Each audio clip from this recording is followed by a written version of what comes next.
작은 연못에서 시작된 길 바다로 갈 수 있으면 좋겠네. 어쩌면 그 험한 길에 지칠지 몰라. 걸어도 더딘 발걸음에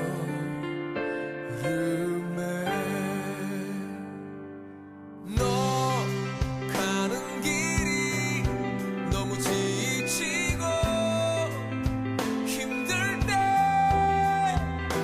말을 해줘.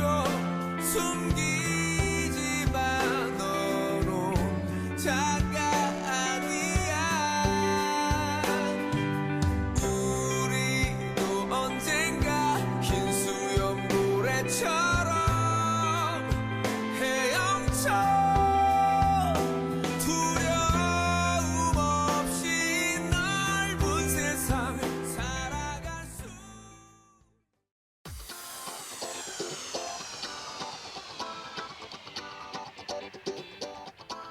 네, TV민생연구소 시작하겠습니다.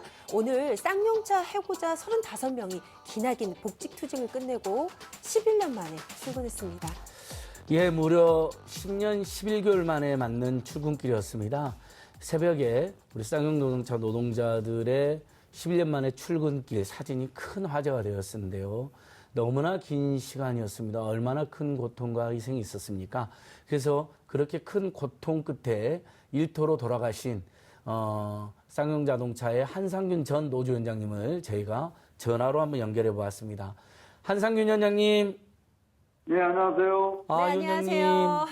네, 지난번에 반갑습니다. 그 5인 미만 사업장 노동자들 위한 활동으로 우리 방송 나오셨잖아요. 네네. 예, 고맙습니다. 저희들 그때 후원금 약속대로 기부했습니다. 네, 너무 감사하게 받았습니다. 예, 예. 고맙습니다. 이렇게 기분 좋게 시작하고요. 위원장님이 오늘 복직하셨다니까 제가 기분 좋아서 그 이야기 했는데요. 어떻습니까? 11년 만에 출근길 그 사진 속에서 눈물바다도 봤는데요. 지금, 믿기지 않으시겠지만, 11년 만에 공장 안에 사무실에서, 예. 지금, TBS 민생연구소와 인터뷰하고 있습니다. 아, 네. 그게 지금 우리 쌍용자동차 그 꿈에도 그리던 그 공장 아닌 거죠? 네, 맞습니다. 예, 아, 예, 예. 그렇군요. 아, 참, 저곳 얼마나 그리던 곳입니까? 위원장님, 이렇게 2009년도에 사측의 대량 정리해고에 반발해서 시작한 파업이었습니다. 동료들이 모두 복직한 후에 마지막에 복직하겠다고 이렇게 약속을 하셨는데 지키셨어요. 참, 그동안의 11년 세월들이 이렇게 막 생각하시면 너무 눈물이 나실 것 같아요. 어떠셨어요? 11년 동안? 네, 뭐 어떤, 시로도 어떤 소설로도 다 담을 수 없는 시간이 흘렀습니다. 예, 그럼에도 불구하고, 우리가 옳았고, 우리는 결코 포기하지 않았던 시간이었기 때문에 오늘 이 시간을 맞을 수 있었던 것 같습니다. 네. 예, 위원장님. 근데 너무 늦어가지고요. 제가 참 미안하고 안쓰러운 마음도 많은데요. 또 하나 걱정되는 게 100억대 그 손해배상. 그 우리 손배가압류로 우리 노동자들이나 노조 활동을 옥죄는 거. 그 손잡고 모임에서도 오늘 많이들 가셔서 그 문제 네네네. 다시 한번 해결 촉구했는데요. 그 100억대 손배가압류 남아있는 거. 그거 어떻게 되었습니까, 위원장님? 저는 지난 대선 이후에도 현 문재인 정부가 잘 해결할 걸로 기대하고 있었고요. 예. 또 이번 총선이 또 끝난 이후에 21대 국회가 할 일 중에 또 하나라고 생각하고 있어서 예. 이미 지금 경찰청과 정부까지 나서서 사과한 마당에 이 문제를 깨끗하게 마무리하는 것도 상당히 촛불 정부다운 결정으로 보이기 때문에 잘 해주실 걸로 믿고 있습니다. 네, 예, 그렇습니다. 위원장님, 이제 네네. 다른 기업에서 해고당하고 아직 복직 못하신 분들 계신데 이분들에게 한 말씀 해주신다면요. 해고 싸움을 한다든가 민주노조를 지키기 위한 싸움을 하는 동지들이 결코 쉽지는 않지 않아요? 네, 그럼에도 불구하고 자신을 부정할 수 없어서 내가 정의에 대한 스스로에 대한 믿음을 갖고 싸워오고 있기 때문에 결코 포기하지 않고 싸워오는 시간들이 헛되지 않을 거라는 믿음이 있습니다. 쌍용차는 여전히 이 한국 사회에서 많은 해고 노동자들이 투쟁하는 노동자들이 당당하게 싸워나갈 수 있는 길들을 좀 한 발 앞서가는 길로 확인해주는 그런 투쟁의 결과라고 생각하고 있습니다.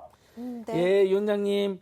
그 많은 국민들께서 이제 네네. 위원장님이랑 김득중 지부장님이 이제 복직하셨잖아요, 오늘 마지막으로. 네네. 어떻게 정말 생산 라인으로 가시는 거예요? 뭐 노조 상근자로는 안 가실 거잖아요.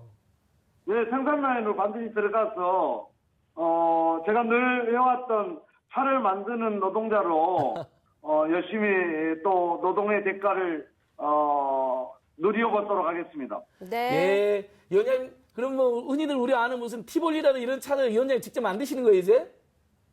그건 이제 본래 엔지니어입니다. 제가 조립도 잘하고요. 좋은 차 만들어가지고 늘 쌍용차 걱정해줬던 많은 시민들한테 함께 할 수 있는 쌍용차 노동자들의 상품으로 예. 다시 한번 소개드리고 싶습니다. 네, 위원장님. 예. 너무 감사드리고요. 저희 기대 많이 하도록 하겠습니다. 복직 축하드립니다. 다시 한번 복직 축하드리고 좋은 차 많이 만들어주세요. 네, 국민 여러분 너무 고맙습니다. 네, 예, 감사합니다. 고맙습니다. 네, 고맙습니다.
예, 방금 우리 한상균 전 위원장님과 전화 연결 많은 국민들께서 이렇게 정말 잘 됐다고 응원해 주시는 것 같습니다. 갑을 문제에서 또는 부당해고로 고통받는 노동자들이나 갑을 문제로 고통받는 중소상공인들이 없는 그런 나라가 좋은 나라겠죠. 네. 그래서 방금 이어서 저희는 부당해고된 노동자들 돌아갈 수 있도록 응원하겠지만은 또 방금 보신 거 보셨죠? 우리나라의 프랜차이즈 가맹점 수만 30만 개 가까이 된다고 합니다. 브랜드, 그 중앙 브랜드 있잖아요. 프랜차이즈 본부만 무려 6,300개로 대한민국은 프랜차이즈 공화이란 말이 어디서도 나왔다고 하네요. 네, 그렇습니다. 이렇게 숫자가 많다 보니까 이 본사와 가맹점주 간의 갈등도 끊이지 않고 있다고 하는데요. 오늘 그 이야기를 나눠보려고 합니다. 이야기를 위해서 한 분 모셨습니다. 인천시 공정거래지원센터 서홍진 팀장님 나와주셨어요. 안녕하세요. 네, 안녕하십니까. 예. 네. 팀장님은 원래 지금은 가맹거래사잖아요. 예, 그 프랜차이즈 쪽에 예. 이제 전문가로 그렇죠. 공정거래위원회에서 인정하고 있는 가맹거래사 자격도 가지고 그러니까 있습니다. 아직 우리 국민들께서 가맹거래사 잘 모르시는 우리나라는 500여 명의 공인 자격증인 거죠. 최근에 이제 그 프랜차이즈 갑질 문제나 이런 대응성이 필요해서 공정거래위원회에서도 그 프랜차이즈 가맹 그 거래사들을 더 많이 늘리려고 네. 많이 뽑고 있는 상황입니다. 그러니까 그러면 좀 이제 예전에 한 500여 명인데 좀 더 늘어났군요. 지금은 한 200명 정도 더 늘었을 것 같습니다. 그렇군요. 예, 그러니까 공정거래위원회가 인정하는 공식 자격증에 가맹거래사가 있다는 거 우리 하나 네. 또 상식적으로 기억해 두시고요. 네, 그렇습니다. 자, 그럼 본격적인 문제를 이제 짚어보기 앞서서 가맹 본사와의 갈등으로 계약 해지를 당한 가맹점이 있다고 합니다. 본사의 일방적인 계약 해지로 폐점하게 되었다고 주장하고 계신데요. 가맹점주의 사연 만나보겠습니다. 함께 보시죠.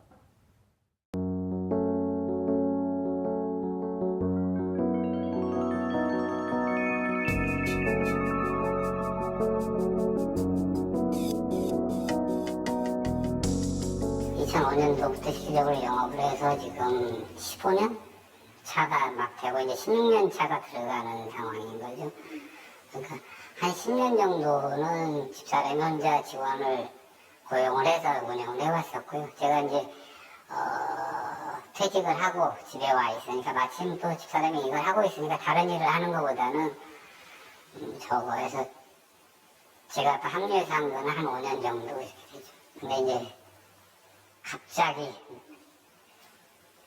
계약 해지를 당하고 나니까 지금 상당히 막연한 상태입니다. 뭐 당장에 뭐 생계 문제도 있겠지만은 지금 현재 이게 이 건물 자체에 대한 임대차 계약 기간이 아직 잔존했기 때문에 내가 영업 활동을 하는 거와는 상관없이 계속 지금 3개월째 빈 상가인 상태로 임대료를 지금 내고 있고요.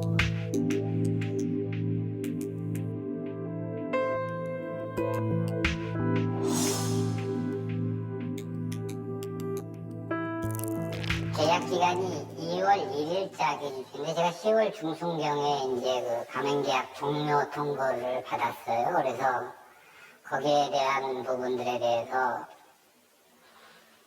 내가 계약 해지를 하려면은 가맹법상 어떤 정당한 사유가 있거나 2회 이상 계약 위반 사항이 있으면은 그거에 대해서는 시정명령 요청을 하고 거기에서 시정이 이루어지지 않을 경우에 계약 해지를 할 수 있도록 되어 있거든요. 가맹법상 그런 절차들이 필요함에도 불구하고 뭐 그러한 어떤 특별하게 내가 계약 위반 사항이랄지 이런 부분들이 없어서 거기에 대한 이의 신청도 하고 갱신 요청도 했음에도 불구하고 최종적으로 가맹계약 종료가 통보가 되고 가맹계약이 2월 2일자임에도 불구하고 1월 30일부로 분류 중단되고 포스 정지되고 해서 영업을 못하고 그 이후에 뭐 계속 쉬고 있는 상태죠. 네.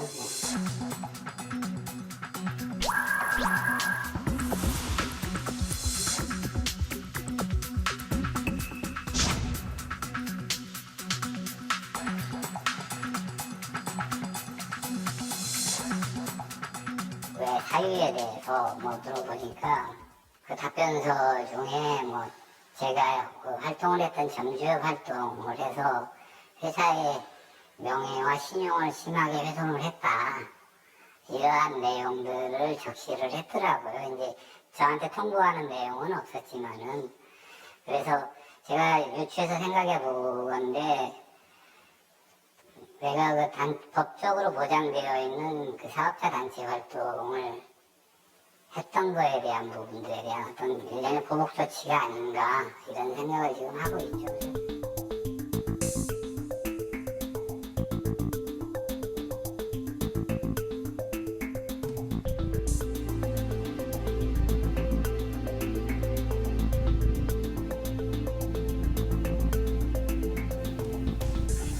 참 담담하다.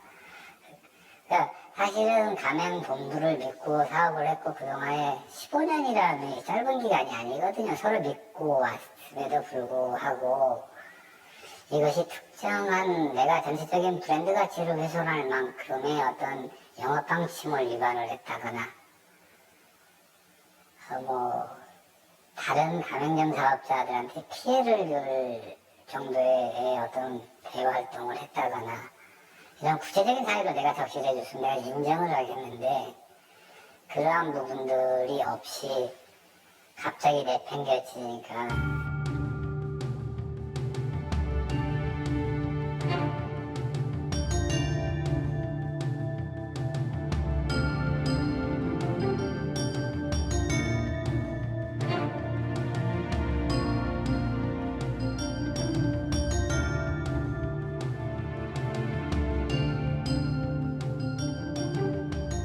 이제 먼저 가맹본부가 그 불공정 거래 행위를 많이 일삼기에 제가 청와대에다가 청원한 사실이 있어요.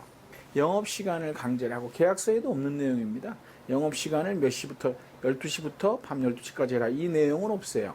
계약서에는 그냥 11시를 준수하라는 내용이 있을 뿐이지. 그리고 휴무도 뭐 운영과장하고 협의해라 이렇게 돼 있지만 실제로는 한 달에 2번 이상 쉬면은 불이익을 주고 이런 걸 가지고 강제하니까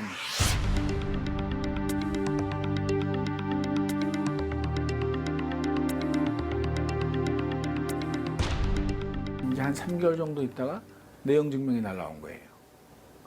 이 쿠폰을 거절했고 그 쿠폰 거절 건수가 과다하고 쿠폰 들어왔을 때 거절 사유가 기본으로 세팅이 돼 있어요. 배달 지역 아님, 배달 시간 지연, 재료 손인, 재료 소진, 주소 부정확 그런 정당한 거절 사유를 본사가 세팅을 해놨어요. 그 거기 내에서 선택을 하는 거죠. 그러면은 얘기를 들어보면 알 거 아니에요. 그게 정당한 거절이었는지 아니었는지 그건 얘기를 들어보면 알 텐데 그 얘기조차 안 들어보니까 그냥 어처구니 없죠. 예.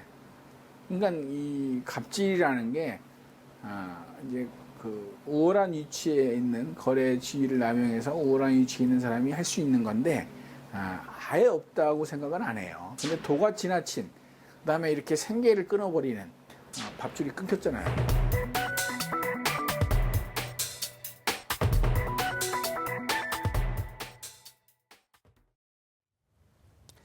예, 서 팀장님 앞에 우리 쌍용자동 최고 노동자들은 이제 복직해서 기뻤는데 뒤에 영상 2개 사례는 보니까 일종의 노동자들이 부당하게 당하는 것처럼 갑자기 15년을 열심히 일했으면 평생 사원이나 다름없네 그냥 뭐 고소하고 잘라버리고 뒤에도 막 온갖 갑질해서 그분도 이렇게 이야기하잖아요. 도가 지나치다고 일부 갑질까지 이야기했는데 어떻게 된 사례인가요 이게? 예.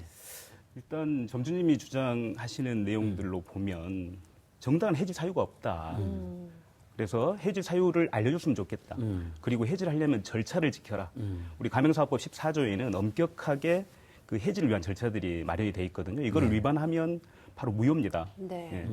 근데 지금 사안으로 봤을 때는 가맹점주 단체 활동을 했던 것을 이유로 우리 가맹사법 13조 2항에서 10년간만 갱신 요구를 할 수 있다라고 규정된 이걸 조금 악용한 측면이 있지 않을까 좀 의심이 드는 지점이 있습니다. 네, 예. 그렇습니다. 팀장님 안 그래도 여쭤보고 싶었던 게 원래는 가맹계약 갱신 요구권이라는 게 가맹점주들을 위한 법이 아닌가라고 생각을 했는데 이게 10년이 지난 분들에게는 오히려 더 악용되는 법이라고요.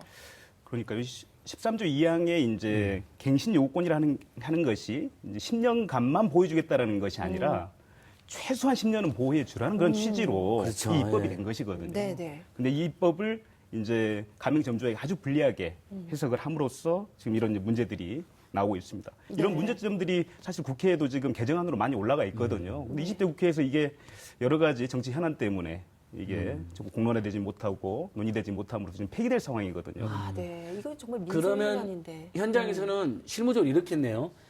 이 법 때문에 10년 동안은 해지를 못하고 있다가 근데 이 사람이 가맹점주 협의 활동 같은 거 열심히 하면서 입 바른 소리도 하고 본사에 갑질 막 지적을 해. 그럼 10년 지나자마자 노동자들 부당하게 구하는 것처럼 부당 해지하는 사례가 종종 발견되겠네요.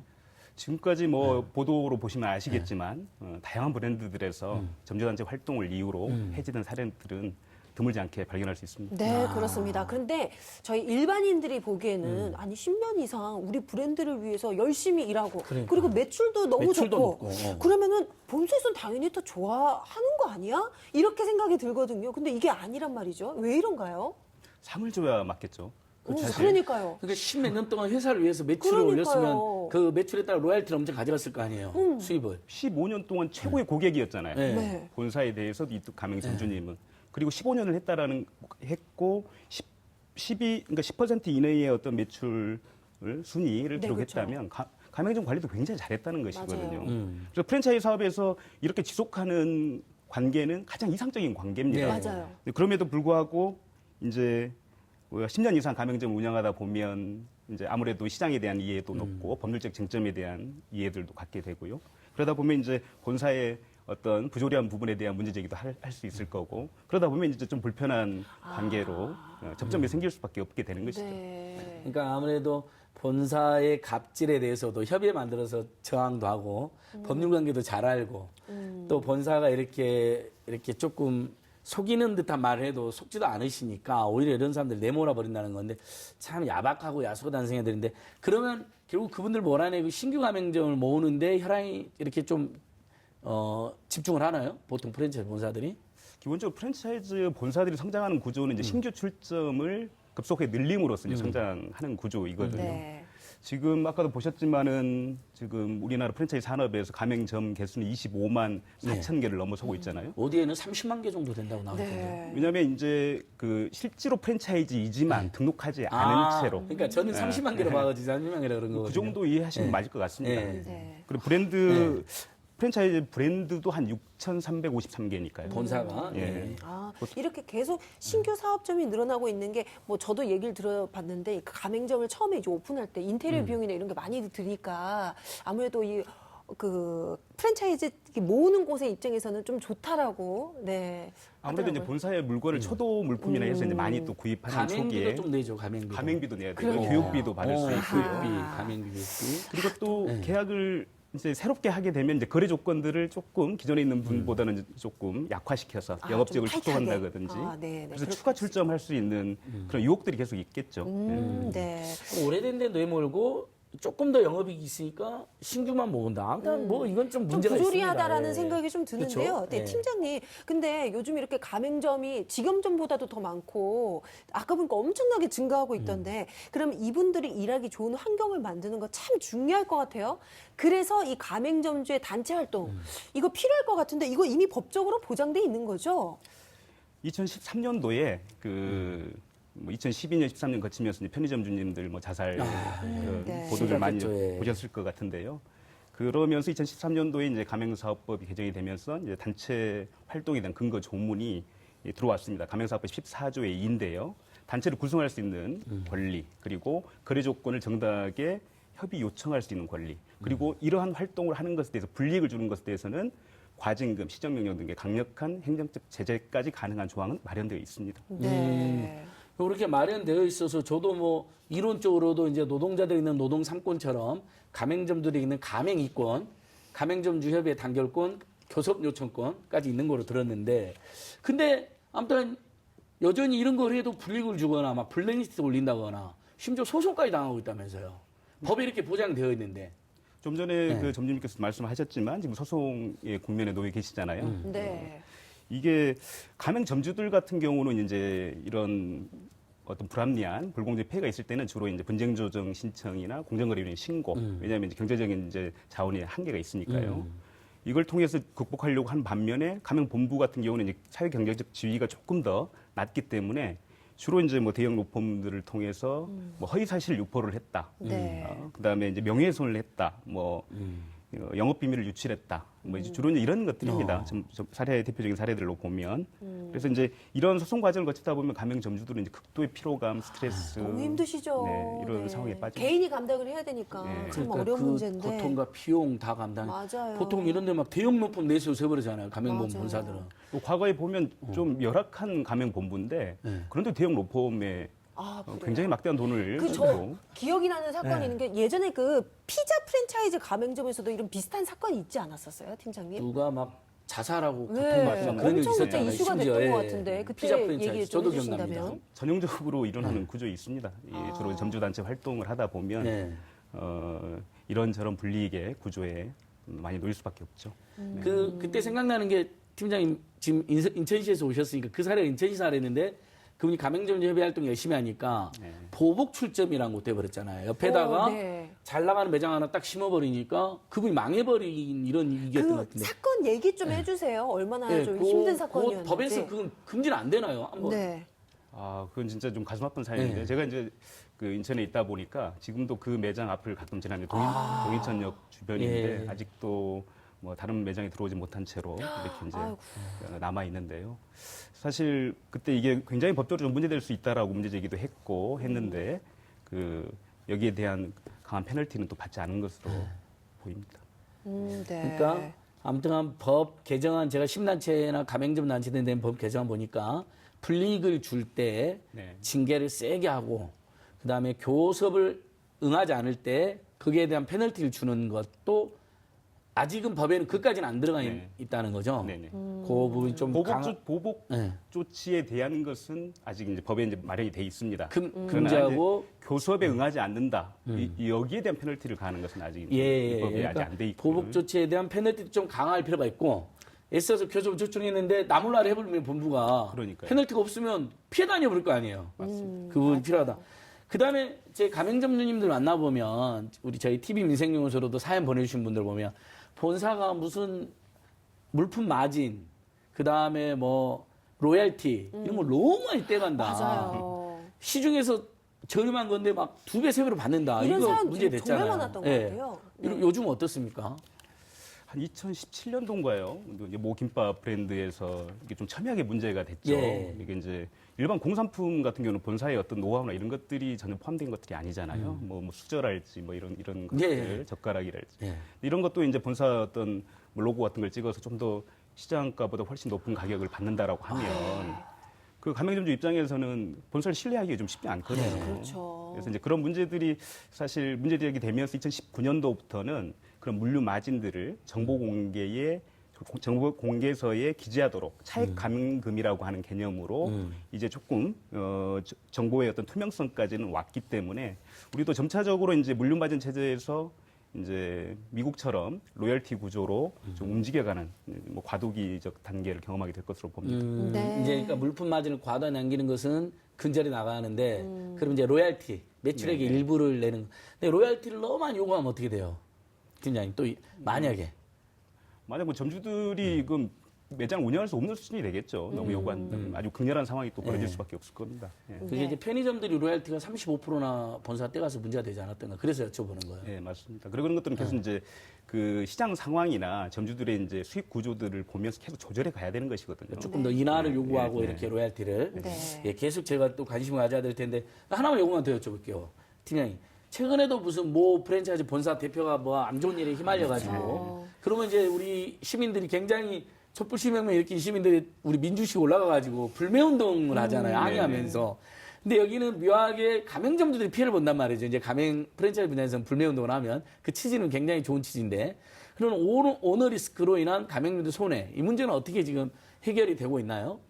최근에 오너 리스크라는 말이 이제 많이 이제 생길 수밖에 없었던 게 이제 뭐 경비원 폭행건, 그다음에 이제 모 치킨 브랜드 회장의 또 여직원 성추 관련된 건, 그리고 많이 나왔었죠. 최근에 또 유명 가수가 개입한 일본식 라멘 네. 그 브랜드 관련돼서 그 본사나 그 본사의 어떤 임원들이 잘못한 거에 대해서 실제로 가맹점주들이 거기에 대한 피해를 보상받거나 하기 좀 쉽지 않습니다.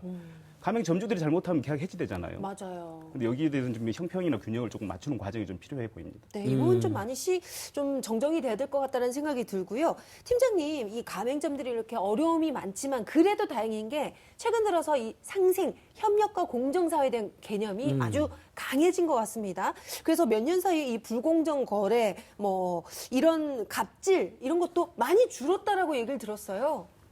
뭐 최근 정부 들어서 공정이라는 개념은 정말 뭐 너무나 많이 논의되고 있고 네. 공정의 가치를 중심으로 움직이고 있잖아요. 그래서 상생, 그렇죠. 그러니까 작년에 뭐 공정거래위원회에서 뭐 서면 조사를 해보니까 점차적으로 불공정 행위들이 개선되고 있다라고 하는 그런 조사는 됐던 것 같아요. 네. 그러나 여전히 그 필수 물품이라고 하는 것, 이 부분에 대한 문제는 한 30% 정도 여전히 좀 문제가 심각하다 이렇게 조사가 되고. 아, 근데 비율이 엄청 늘어나기는 했네요. 그러니까 많이 아까 개선됐다는 보니까. 답이 80.3%. 그러니까요. 그러니까 이게 다 우리 가맹거래사님들이나 그 가맹점주협의회, 전국 가맹점주협의회, 전가협 또 무슨 중소상공인 자영업자 총연합회, 한상총련, 그다음에 막 참여했는데 민변 이분들 계속 많이 다녔잖아요. 맞아요. 그래서 해결이 된 것 같은데, 근데 필수문품 지정은 여전히 문제다 30%가. 그러니까 아까 말씀하신 그거죠. 네. 본사로부터 안 사도 되는 건데 본사로부터 구입을 강요당하는 품목이 있다는 거잖아요. 그 제도인 거죠. 네. 그러니까 막 수저나 냅킨 이런 것까지. 네. 근데 사면 비싸게 팔아버린다는 거죠. 그러니까요. 그리고 바잉파워가 있으니까 더 싸게 살 수 있잖아요, 본사는. 맞아요. 그러니까 규모의 경제가 되는 거 아닌가요? 그러니까 그러니까요. 방위담에서 저렴하게 제공해줘야 되는데 비싸게 통일찬다. 그러니까요. 문제가 있어요. 요건 어떻게, 만약 이런 경우는 어떻게 해야 돼요? 어디다 신고해야 돼요?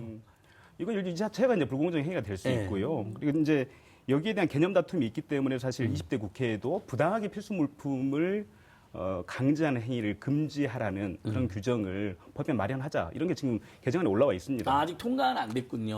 논의 자체가 안 되고 있으니까요. 그러니까 그것이 문제라는 건 가맹점주들 사이에서는 이제 합의가 돼서 법안까지 만들어졌는데 통과는 안 되고 있다. 예, 본사가 부당하게 필수 문법을 너무 많이 늘려가지고 폭력찬 행위는 근절돼야 될 행위인 것 같거든요. 저희도 계속 관심을 가지고요. 근데 가명대상 오늘 뭐 앞부분은 좀 문제점 중심으로 이야기했는데 많이 나아지고 있다 그랬잖아요. 네. 저는 최근 기사 중에 그래도 그 착한 건물주들이 나서서 임대료 인하해 주는 게 퍼지고 있잖아요. 여전히 중요하다고 생각하고 뭐 연예인들이 임대료 2달간 안 받는다 이런 것도 화제가 됐는데 프랜차이즈 본사들도 적극 나서서 굉장히 그 요즘 코로나19로 힘든 프랜차이즈 점주님들 상생 조치하고 있다 그래서 무슨 그 갈비 프랜차이즈가 한 달 침대를 다 내줘가지고 큰 화제가 됐잖아요. 맞아요. 또 어떤 조치들이 있는가요? 일단 코로나 때문에 이제 가맹점 매출이 지금 급감했잖아요. 여기를 위해서 이제 가맹 본부들이 뭔가 지원 방안에 대해서 고민하는 것은 저는 바람직한 움직임이라고 봅니다. 다만 이런 가맹 본부의 숫자가 전체 가맹 프랜차이즈 브랜드 중심으로 보면 1~2%밖에 안 되거든요. 네, 아직까지도 좀 갈 길이 머네요. 그래서 뭐 로열티를 좀 인하해주겠다 한시적으로 네. 뭐 또는 뭐 그 확진자가 다녀간 곳에 대한 방역 비용이랄지 뭐 이런 뭐 폐기 비용이랄지 이런 것들 지원해 주는 거. 아까 말씀하신 것처럼 상가 임차료를 일부 지원해 주는. 이게 하나의 그 브랜드를 홍보하기 위한 쇼가 아니라 이 이후에도 지속적으로 이런 새로운 방안들이 나오고 그다음에 다른 브랜드들에서도 적극적으로 새로운 지원 방안들에 대해서 고민하는 그런 계기가 됐으면 좋겠습니다. 네, 그렇습니다. 어떤 네. 커피 프랜차이즈가 로열티를 2달간 면제해줬대요. 그러니까 뭐 매출의 5%나 10% 받은 것을 2달간 안 받았대요. 이런 건좀 이런 널리 건 퍼졌으면 굉장히 좋은 좋겠네요. 일인 거죠. 네. 예. 팀장님, 그러면 이 가맹점주를 보호하고 이 본사와 상생할 수 있는 가맹사업법 시행령 개정안이 지금 21일 날 통과됐다라고 얘기를 들었는데요. 이게 어떤 내용이에요? 이번 시행령 개정은 그래도 의미가 있어 보입니다. 사실 뭐 공정거래위원회에서도 좀 답답했을 수 있을 것 같아요. 법안들이 통과되지 않음으로써 그걸 우회적인 방식으로라도 시행령 개정을 통해서라도 좀 방어해보자라는 예. 그런 의지로 저는 느꼈고요. 가장 중요한 것이 이제 즉시 해지 사유. 아까 이제 가맹계약을 해지할 때는 일정한 절차를 지켜야 되잖아요. 근데 네. 특수한 경우에는 그런 것도 없이 바로 그냥 해지해버리는 그런 경우들이 너무 방대하게 많았습니다. 네. 그래서 이제 그런 것들을 최소화시켰고요. 그 다음에 이제 갱신 거절의 부당성 이걸 판단하는 기준을 구체화해서 아까 지금 방송에 나오신 분 같은 경우 특정 점주에 대해서만 차별적으로 갱신을 거절하는 행위 이 부분은 잘못하면 이제 가맹본부가 불공정 거래 행위로 그 위반에 위반될 수 있다는 이건 이해가 근거도 되니까 나왔습니다. 아마 이제 예를 들면 10명이 다 15년 차가 됐어. 그러니까요. 내 가맹점주 활동 열심히 하는 성진 점주님만 해지하면 안 되게 이제 법이 바뀌는 거네요. 그렇죠? 투명성이 있어야 된다. 평가의 네. 지표가 뭐냐. 예. 그다음에 그게 본사의 이익으로만 해서는 안 되고 가맹점주도 거기 동의했느냐. 그죠? 수용성도 있어야 되고요. 그렇죠. 그리고 나서 이 평가에 대해서 통보도 해주고 만약 거기다 이의 절차, 이의 신청할 수 있는 절차까지 완벽하게 잡혀 있었을 때 이런 어떤 불공정한 행위들은 이제 좀 다소 줄어들 거라고 봅니다. 예. 아무튼 국회가 법을 제대로 안 만들면 행정부가 시행령으로라도 할 수 있는 것들은 해라는 게 우리 당사자들 시민사 요구인데 문재인 정부 공정위가 일부 진전해 주신 것 같고요. 송진 팀장님, 우리가 지금 계속 가맹사업법 일부 개선된 것도 이야기하지만 우리 가맹점주들 전국에 30만, 가족들까지 100만이 먹고 살고 아마 거기서 일하는 사람까지 하면 200만 정도가 될 것 같은데 이 가맹사업법 개정 국회에 지금 많이 제출돼 있다고 그랬잖아요. 앞으로 뭐가 가장 시급히 고쳐져야 된다고 보십니까? 단적으로 보면 20대 국회에 아마 가맹사업법 관련된 개정안이 40건에서 50건 정도 될 겁니다. 40개나. 그렇게 이 많은 이해관계인들하고 엮여 있는 것이 이제 가맹사업법이거든요. 그러니까 오늘 대화 중에서 나왔지만 이제 갱신 청구권을 행사할 수 있는 기간을 당장 10년에서 한 20년 정도 더 넓힌달지 하는 아니면 정당한 사유가 없으면은 계약을 개수화시켜 함부로 한다든지. 이렇게 해지할 수 없도록 하는 것. 그리고 이제 부당한 필수 물품을 강제하는 행위들. 그다음 필수 물품이 뭔지라고 하는 것에 대한 정의 조항을 넣고 그 필수 물품이 아닌 것들에 대해서 강제하는 것들은 이제 불공정 행위로 의율하도록 하고요. 또 제일 중요한 것은 이것이겠죠. 가맹점주 단체 활동 환경을 마련해야 되는데 아직은 아까 그 소장님께서 말씀하셨지만 이제 공정 이권밖에 없다 보니까 단체 행동할 수 있는 그런 권리가 아직 여기 포함이 안 돼 있습니다. 그래서 이제 뭐 휴업 조치가 가능하게 한달지 거래 조건을 일시 정지하게 한달지 이런 것들을 좀 한다면 아무래도 이제 가맹점주 단체들이 활동할 수 있는 환경이 조금 더 지금보다는 개선될 것으로. 그러니까 아직 단체 행동은 안 되는 거네요. 지금까지는 단결 그렇습니다. 협의회 만들고 교섭은 하는데 그 노동자들이 파업 같은 거 하잖아요. 태업이나 이런 게 안 되는 거네요, 현재로는. 예. 아, 그렇습니다. 자, 오늘 말씀 듣다 보니까 참 요즘에 이 코로나19로 정말 어려우신 분들 보면서 우리 다 같이 잘 살자 이래서 가맹점주 본부에서도 이렇게 다 같이 힘을 모으는 모습 보고 바로 이게 우리가 앞으로 나아가야 할 모습이 예. 아닌가라는 생각이 들었거든요. 좀 앞으로도 이런 불공정이 사라지는 시대 오길 바랍니다. 오늘 서 팀장님 말씀 감사합니다. 예, 감사합니다. 앞으로도 좋은 활동 기대합니다. 네.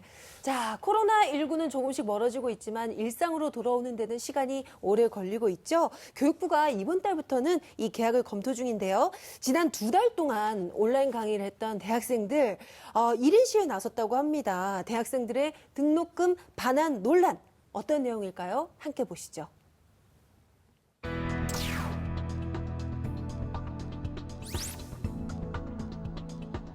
등록금 반환 논의를 시작하기 위해서 등록금 사용 내역을 공개를 해야 된다.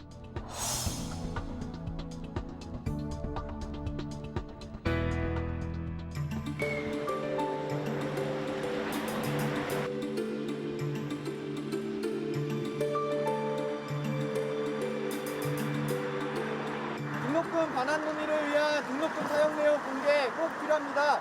여러분들의 관심 부탁드립니다. 등록금 반환 관련해서 이야기가 많이 오고 가더라고요. 한측에서는 서버 증설이나 방역 비용 때문에 등록금을 많이 썼다. 한쪽에서는 우리가 시소도 이용 못하고 수업 지도 떨어졌는데 등록금 반환 받아야 된다. 이렇게 생각을 하는 사람들이 첨예하게 대립을 하고 있는데 정보 공개가 제일 필요할 것 같더라고요. 등록금을 어떻게 사용하는지 그 정보를 보여주면 그 논쟁이 더 쉬워질 수 있지 않을까라는 생각에서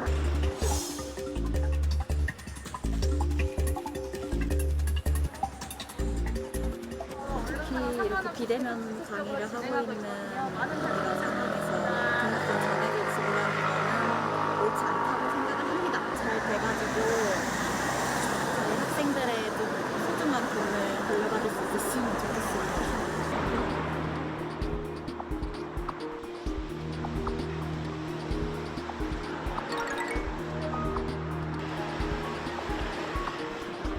한 시간 서 있는 게 생각보다 힘들긴 하더라고요. 근데 그래도 주변에서 이렇게 응원해주시고 하니까 그래도 이게 몸은 힘들어도 마음은 좀 가볍습니다. 인터넷에도 올렸을 때도 지지한다고 열심히 응원을 해주시고 여러 곳에서도 막 이렇게 응원해주시고 저한테 커피도 사주시고 이런 분들이 있어서 생각보다 많은 사람들이 이런 뜻에 동참하고 있구나라는 생각도 들고. 고맙습니다. 고맙습니다.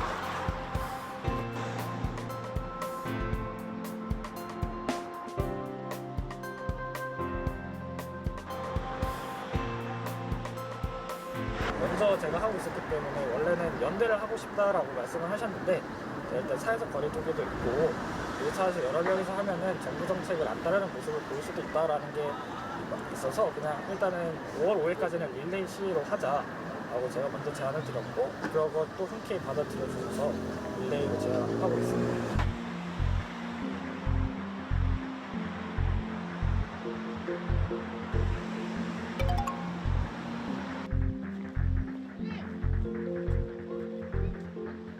일단은 등록금을 받을 때까지 무기한으로 계속 시위를 할 예정이고요. 학교도 개강을 무기한 연기한 것처럼 무기한으로 하고 만약에 이를 통해서도 안 된다면 5월 5일 사회적 거리두기가 풀리고 많은 사람들이 동참을 하고 있기 때문에 시국 선언이나 아니면 학교 안에서 선언을 할 예정이고 이러도 해결이 안 되면 법률 소송까지 갈 생각으로 임하고 있습니다.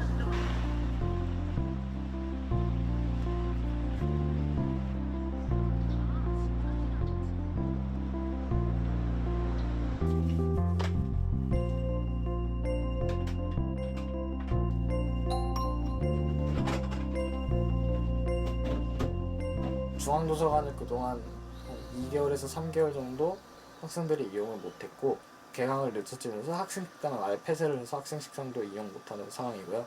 그다음에 다양한 그 관에 있는 열람실도 현재는 폐쇄돼 있어서 열람실도 사용을 못하고 있어서 학생들 대부분이 학교에서 공부랑 수업을 받는 게 아니라 카페나 집이나 이런 데서 수업을 받고 있는 그런 상황이기 때문에 저희는 수업권이나 이런 부분에 침해받고 있다고 생각하고 있습니다.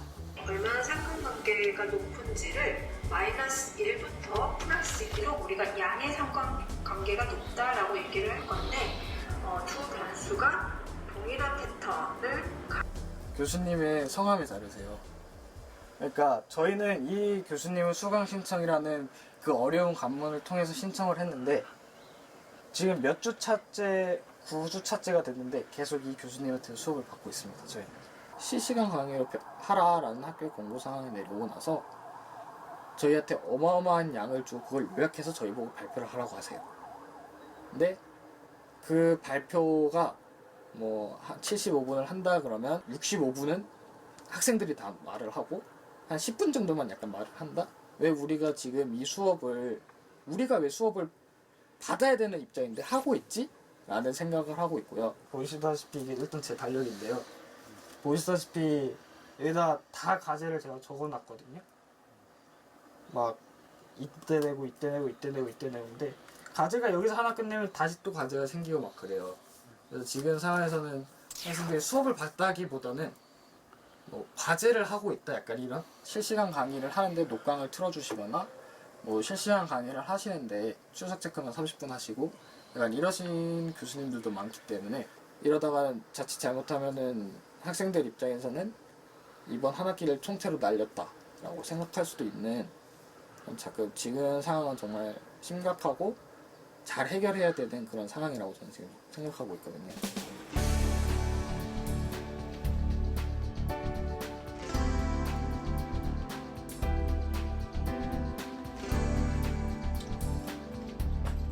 월세비도 내고 관리비도 내야 되니까 부모님한테 좀 신세지기도 그렇고 또 돈량도 많기 때문에 평일에는 이제 상하차 알바하고 있고 주말에는 편의점 알바하고 있는데 오늘은 이제 상하차 알바하러 가야 돼가지고요.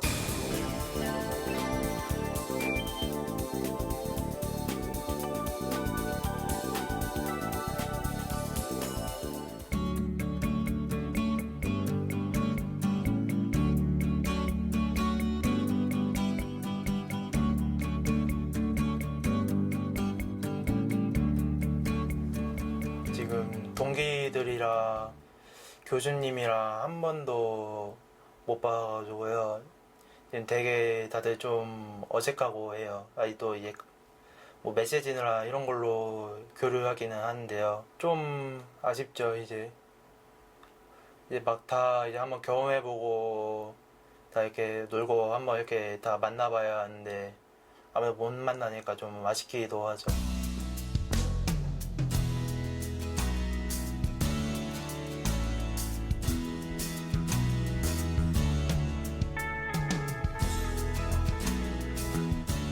아무래도 이게 그림이 이게 수작업으로 이루어지는 거다 보니까 막 이게 정해져 있는 틀이 없고 이제 막 이제 스스로 이제 발전시키고 이제 또 거기에 대한 이제 피드백도 받으면서 진행해야 하는데 지금 이게 온라인으로만 하고 이제 그냥 막 이렇게 길게 막 직접적으로 이게 피드백을 이렇게 바로바로 앞에서 해주는 거랑 이게 바로 앞에서 이제 그 보여주시는 것도 없고 하니까 약간 좀 그 점이 불편하죠.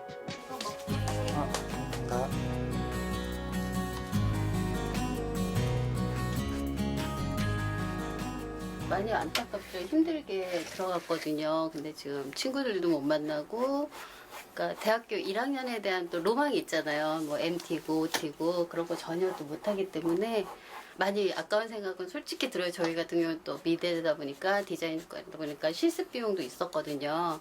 그러니까 그거에 대한 것도 부담감도 있고 지금 이제 몇 개월 있으면 또 내야 돼요. 등록금을. 근데 이제 2학기 때 조금이라도 좀 유예해서 좀 나아줬으면 등록금을 좀 줬으면 좋지 않을까들.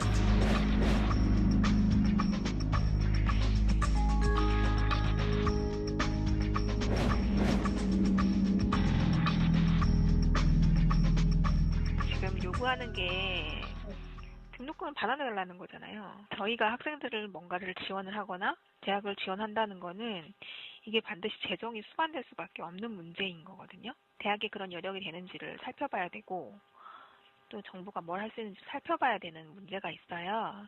그리고 모든 대학들한테 일괄적으로 하기에도 좀 검토를 해봐야 되는 거죠.